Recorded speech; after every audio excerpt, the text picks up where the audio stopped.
Hujambo tena ndugu mtazamaji na msikilizaji wa New Africa TV, pale popote ulipo. Kwa wale ambao mnatufuata mkiwa barani Afrika, tunasema ni karibu sana.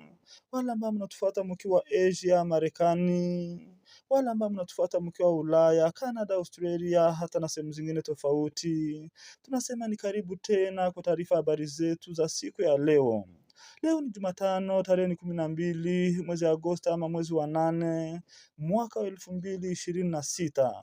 Pale ambapo tunakwenda kurudi kwa update zetu za asubuhi ya leo, tukiangazia yale ambayo yanajiri kwa sasa mashariki mwa nchi ya Jamhuri ya Kidemokrasia ya Kongo, hata na nchi ya Kongo yote kwa ujumla.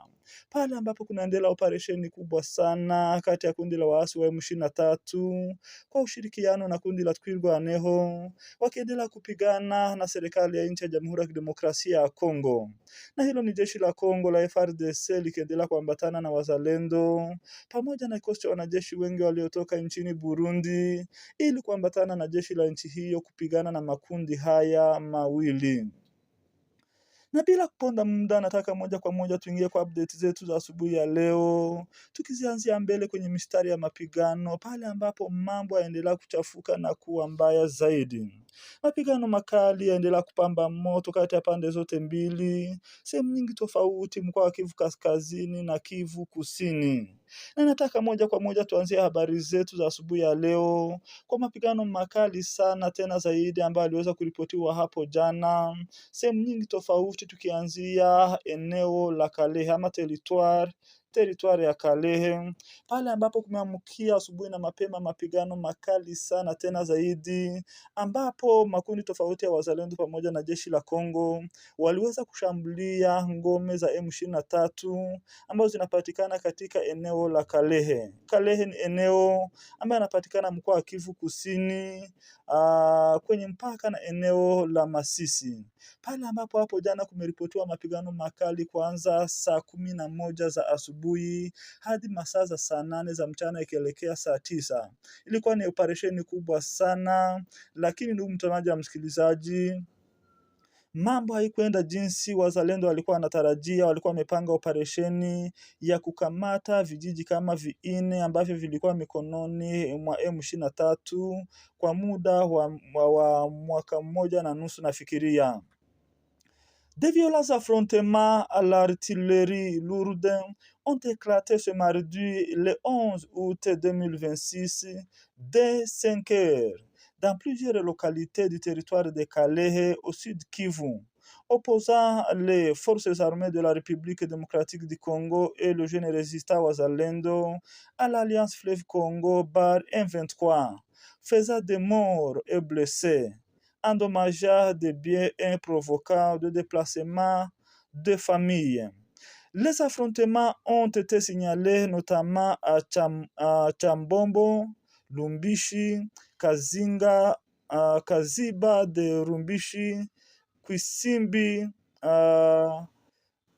Gafufura e Kazinga. Ndugu mtazamaji na msikilizaji, mapigano haya makali sana tena zaidi ambayo aliweza kuripotiwa hapo jana, inasemekana kuwa wazalendo waliamkia kwenye mashambulizi makali sana wakilenga ngome za M23 ambazo zinapatikana sehemu hizi zote 5 kama sio 6 ambazo tumezitaja. Sehemu ya kwanza ni sehemu ambayo imejulikana kama Chambombo. Sehemu ya pili ni sehemu ambayo imejulikana kama Lumbishi. Sehemu ya tatu ni Kaziba. Kaziba ni kijiji kinapatikana katika karibu hapa na Lumbishi.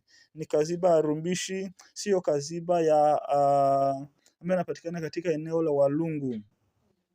Sasa katika kijiji hiki cha Kaziba pia kumeripotiwa mapigano makali. Kijiji ambacho kimejulikana kama Kwisimbi, pia mambo ilikuwa ni mabaya. Kijiji ambacho kimejulikana kama Gafufura, pia mambo ilikuwa mabaya sana, na kijiji cha Kazinga. Vijiji hivi vyote vinapatikana katika eneo la Kalehe. Hapa ni katika mkoa wa Kivu Kusini, mashariki mwa nchi ya Jamhuri ya Kidemokrasia ya Kongo.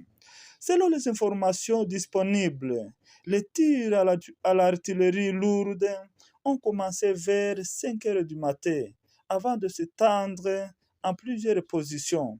Les affrontements ont opposé les éléments Alliance Fleuve Congo Barème 23 aux forces armées de la République démocratique du Congo FARDC, appuyées dans certains secteurs par les combattants Wazalendo. Les bombardements ont causé des morts et des blessés parmi les civils.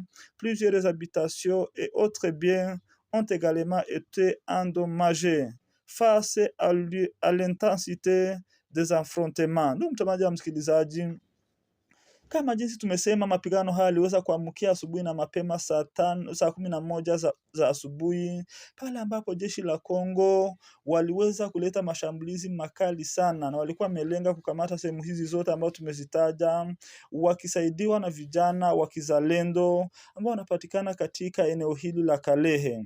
Na kumesikika mlio wa marisasi mengi sana ya silaha kubwa na ndogo, mabomu na makombora vilikuwa ni vingi sana sana tena zaidi. Artillerie lourde, kulikuwa mabomu yale makali sana pamoja na silaha kubwa kubwa.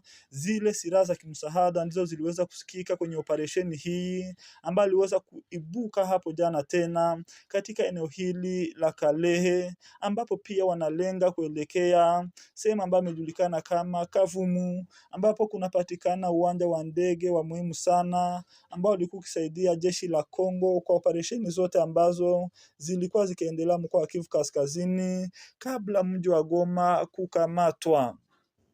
Mapigano haya yaliweza kusababisha raia wengi kuyahama makazi yao, na inasemekana kuwa kuna wengine ambao waliweza kujeruhiwa na wengine kufa, hata kama idadi kamili ya mashambulizi haya ama ya vifo haijajulikana, haijatangazwa. Lakini inasemekana kuwa mapigano haya yalisababisha raia wengi sana, familia nyingi kutoroka wakihama sehemu hizo, wakitafuta pale ambapo bado kunapatikana utulivu na amani. Des familles ont quitté leur maison pour chercher refuge dans des zones jugées plus sûres. Hii ndio tulikuwa tunasema. La reprise des combats intervient après plusieurs semaines d'accalmie dans cette partie du Sud Kivu.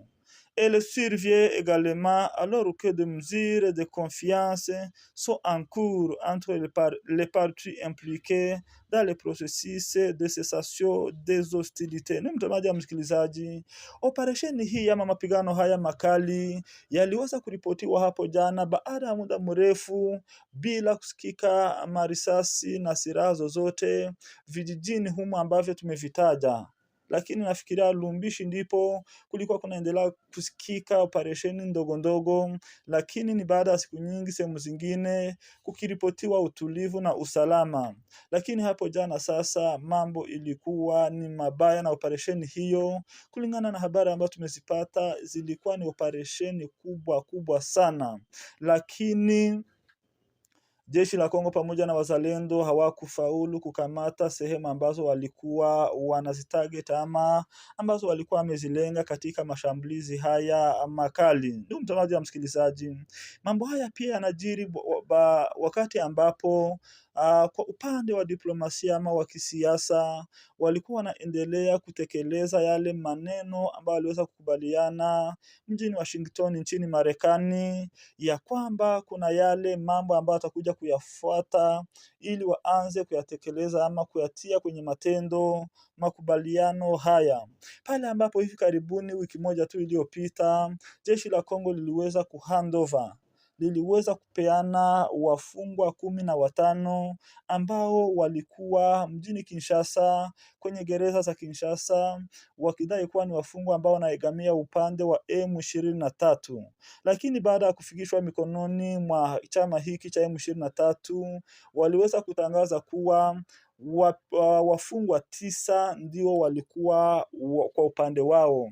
Wengine 6 wamesema kuwa kwa upande wao hawawajui, sio watu wao. Sasa kwa upande wa M23 wana reconnaître ama wanatambua tu watu 9 ndio waliweza kuletwa, wengine 6 hawakukuwa kwa upande wa wale ambao walikuwa wanaombwa na chama hiki.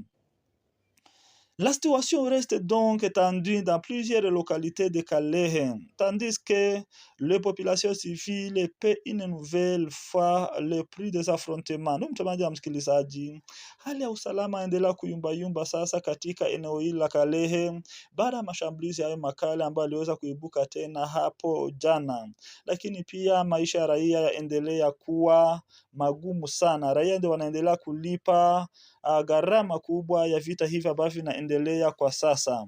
Avant cette reprise, plusieurs semaines d'accalmie avaient réduit la pression sur les habitants. Mais le combat de ce mardi le 11 août 2026 ravive les inquiétudes dans cette partie du Sud Kivu. Ndugu mtazamaji na msikilizaji, mambo sasa iko hivyo. Baada sasa ya kuendelea kuwa na utulivu kwa muda kadhaa, operesheni hizi ambazo zimefanyika hapo jana ziliweza kusababisha sasa hali endelee ichafuke kwa mara nyingine, pale ambapo sasa raia wanaona kuwa hakuna tumaini la vita hivi kuisha, bado wanaendelea kuhangaika na kuteseka. Na sio sehemu hizi peke yake, ndugu mtazamaji na msikilizaji, na sehemu nyingine ambayo imejulikana kama Shango ama Ishango, kumeripotiwa pia mapigano makali kati ya pande zote mbili. Bado ni wazalendo pamoja na jeshi la Kongo ambao wanajaribu kuvamia ama kushambulia ngome za M23 pamoja na jeshi la Kongo, wakiwa na nia ama lengo la kuendelea kudhibiti ama kujirudisha ama kukamata tena zile vijiji zote ambazo zilikuwa mikononi mwao. Tunapoelekea kwenye milima mirefu na mifupi ya eneo la Fizi, Uvira na Mwenga, hapo jana hakuna mapigano yoyote ambayo yaliweza kuripotiwa kwenye milima hiyo. Hapo ni mjini Minembwe. Tukielekea Pakabanja bado kunaendelea kuripotiwa ongezeko la wanajeshi wengi kwa upande wa serikali ya Kongo, lakini pia kwa upande wa MRDP Twirwaneho M23 wanaendelea pia kutangaza kuwa wako tayari kukabiliana na mashambulizi yote ambayo yatainuka kutoka sehemu yoyote kwa upande wa serikali ya Kongo. Renforcement kubwa zinaendelea kufanyika sehemu nyingi tofauti. Kuna axe Milimba, Lulimba, Lulenge, wengi wakielekea sehemu hii ya Kabanja ama Kitumba, na kuna renforcement nyingine ambayo inainuka kutoka Fore Equatoriale ama kwenye msitu wa Equatoriale, wakipanda njia zote za Mibunda wakielekea sasa axe Kawela. Hao watakuja kushambulia wakielekea wakitoka Kashasha, Rukombe wakielekea Kawela sasa na kuinuka wakielekea Minembwe.